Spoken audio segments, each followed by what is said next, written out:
Principauté de Monaco. Rien qu'à l'entendre nommer, l'esprit court aussitôt vers les yachts, les casinos, la Formule 1 et un style de vie pour quelques élus.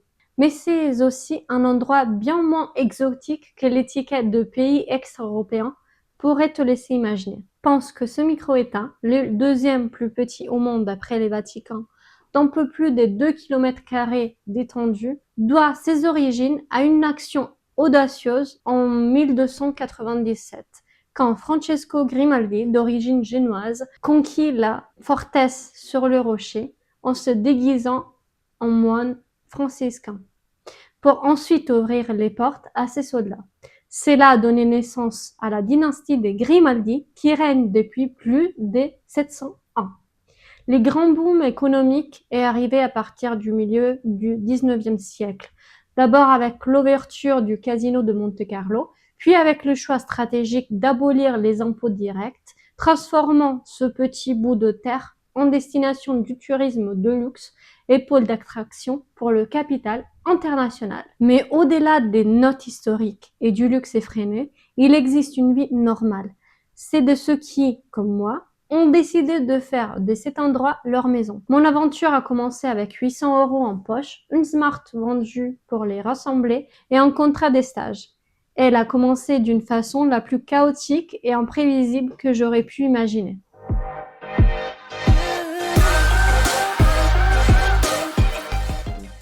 Salut et bienvenue dans ma chaîne. Un accueil spécial à ceux qui regardent mon contenu pour la première fois.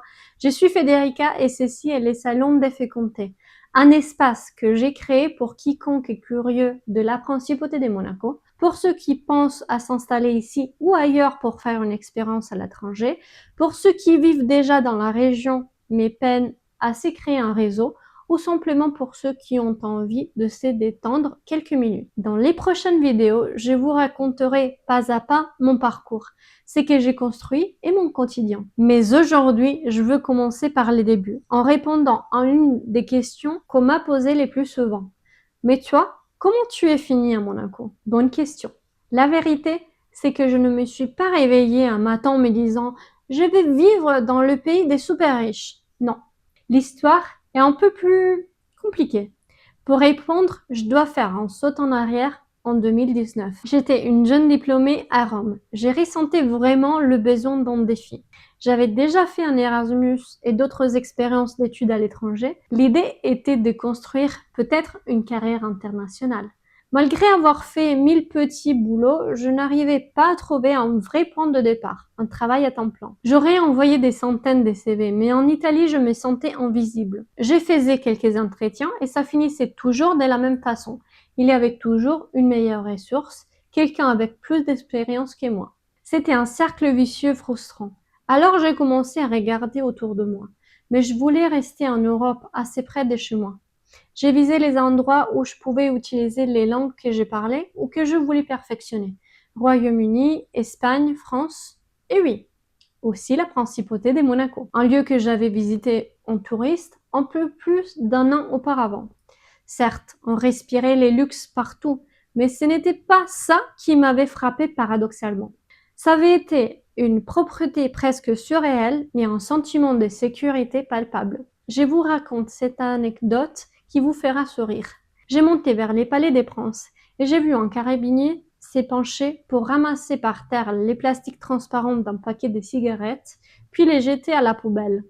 J'en sais pas si là où tu habites c'est normal, mais pour moi, élevé à Rome avec l'idée que la chose publique est la chose des personnes, cette scène a été une révélation, une attention qui m'a fascinée. Alors, un peu par défi, un peu par cette image, j'ai commencé à envoyer des CV là-bas aussi. Au pire de ne pas être appelé, ça ne pouvait pas aller. Et contre tout pronostic, plusieurs entretiens sont arrivés. Et puis, à la fin, aussi une réponse positive. Un stage en gestion des projets. Et là, je me suis vraiment sentie choisie, voulue, comme si quelqu'un me disait « Ok, maintenant voyons ce que tu sais faire ». Alors, les défis pour moi est devenu exactement ça. Réussir, moi, personne tout à fait normale, à me faire une place dans un endroit connu pour être élitiste. Je me voyais un peu comme un poisson rouge dans une mer des requins. Y arriver, pour moi, à ce moment-là, signifiait avoir une opportunité de pouvoir prouver ma valeur à moi-même, d'abord, puis aussi aux autres. Il fallait maintenant trouver un logement et rassembler un peu d'argent. La seule chose des valeurs que j'avais était ma petite Smart, ma première voiture, mon indépendance sur 4 rues. En la vendant, j'ai senti que je laissais un morceau de ma vie pour en prendre un nouveau. Avec ces 800 € en poche et quelques économies, le 5 janvier 2020, j'atterris à Nice où j'avais trouvé un studio derrière la gare centrale. Mon stage à Monaco commencerait le lendemain. L'arrivée a été dingue. La mer d'hiver, les soleils de la promenade des Anglais, j'étais électrisée. J'avais une to-do list mentale très précise.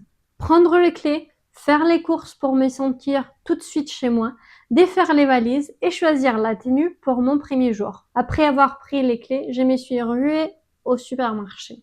Je voulais remplir les frigos et m'organiser en adulte indépendante à l'étranger. Je me baladais entre les rayons, essayant de me familiariser avec les marques et les produits français. Avec les chariots remplis de pâtes, café et les premières nécessités, j'arrive à la caisse, souriante, et je plonge la main dans mon sac. Le corps s'arrête. J'ai fouillé une fois, rien. Une seconde fois, plus frénétiquement, puis panique. J'abandonne les chariots là, sur les regards agacés de la caissière. J'ai couru vers l'appartement en priant de l'avoir laissé sur la table. Rien. Les portefeuilles avaient disparu. Avec dedans l'argent liquide, les cartes de crédit, les papiers, tout. Les premiers appels en larmes a été à ma mère, qui a essayé de me calmer avec ces mélanges d'inquiétude et résignation que seules les mamans ont quand elles savent être impuissantes. Puis à mon père pour des solutions pratiques. Les consulats italiens, fermés évidemment. La seule chose à faire était d'aller à la police. Difficilement, avec un français boiteux et en proie à l'agitation, j'ai réussi à expliquer la situation aux 2 officiers qui, après une première approche bureaucratique, me regardent avec un peu de compassion et m'aident à remplir la plainte. Il était 17 h à ce moment-là. J'appelle la propriétaire de l'appartement, l'implorant de me prêter ne serait pas que 10 € pour une pizza. Je suis désolée, je suis pas à Nice, elle me répond. Fantastique. Je rentre dans ces studios encore à défaire et j'écris le mail le plus humiliant de ma vie à ma future superviseure, expliquant que je pourrais pas me présenter les premiers jours. Quelle honte. J'étais épuisée, affamée, sans un sou, avec la sensation que mon rêve s'était déjà transformé en un cauchemar. Bon, un nouveau jour, le lendemain matin, je me présente au consulat, je raconte ma mésaventure et, face à mon visage détruit et au fait que je n'avais pas mangé depuis presque 36 heures, quelque chose de merveilleux s'est passé. Avec cet accueil tout italien, les employés m'ont offert une tranche des panettone rescapés des fêtes et un café. À ces moments-là, ça m'est semblé les meilleurs petits déjeuners du monde. Ils m'ont fixé un rendez-vous d'urgence pour les passeports et m'ont expliqué qu'ils pouvaient m'accorder un petit prêt. Quand l'employé m'a demandé combien te faut-il, moi mortifiée, j'ai répondu, j'en sais pas, 50 €, juste pour l'abonnement du train et quelque chose à manger. Et quand ils m'en ont donné 300, je me suis sentie la personne la plus riche du monde. 2 jours après, enfin, j'ai commencé mon stage. Et si aujourd'hui je suis encore là pour vous le raconter, cela signifie qu'au fond, ces premiers jours terribles n'a pas brisé mon parcours. Toute cette histoire, à la fin, je vous la résume en une grande leçon. La vie est prête à te donner toutes les satisfactions que tu veux. Elle te met simplement devant à des épreuves à surmonter avec détermination, honnêteté et respect pour tester ton aptitude à débloquer les niveaux suivants. Pour aujourd'hui, je vous laisse comme ça. Laissez-moi vos commentaires pour partager avec moi votre expérience et vos réflexions. Je les lirai tous un par un parce que je souhaite que ces salons soient vraiment un lieu de partage où toutes les opinions seront toujours les bienvenues pour vous qu'elles soient exprimées avec du respect mutuel. Merci d'avoir regardé jusqu'ici. On se voit bientôt toujours dans les salons pour la prochaine vidéo. Au revoir!